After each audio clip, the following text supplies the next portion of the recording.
U.S. spies on 70 million phone calls in France. That's the headline that coincides with the opening of the Internet Governance Forum here in Bali, setting the tone for the world's leading forum on internet policy issues. 1,500 delegates from all over the world gathered here to discuss the role of the internet in development.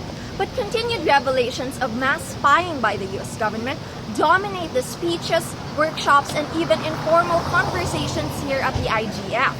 During the opening session, leaders from the United Nations, Europe, civil society, and business say surveillance threatens efforts to promote a free and open internet.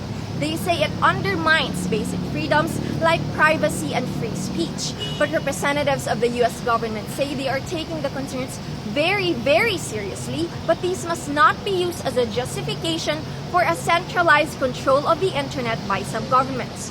All leaders push for a bottom-up, multi-stakeholder approach to internet governance to reflect the participative nature of the medium.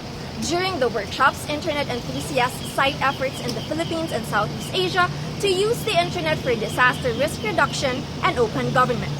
As in Philippines, the internet infrastructure in Indonesia is not good, and when you see especially in the mountain, in the peak of the Merapi, so we barely have.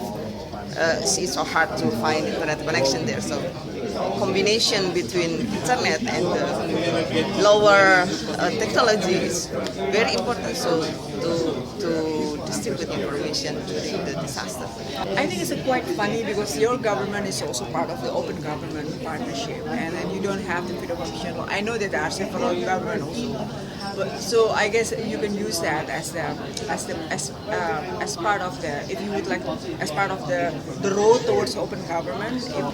Amid the heated debate on surveillance, civil society groups say what must not be lost is that the internet should be used to benefit the disadvantaged, the illiterate, indigenous peoples, and developing nations, to ensure that the internet is not just free and open, but also accessible to all. Ayi Macaraig, Rappler, Bali, Indonesia.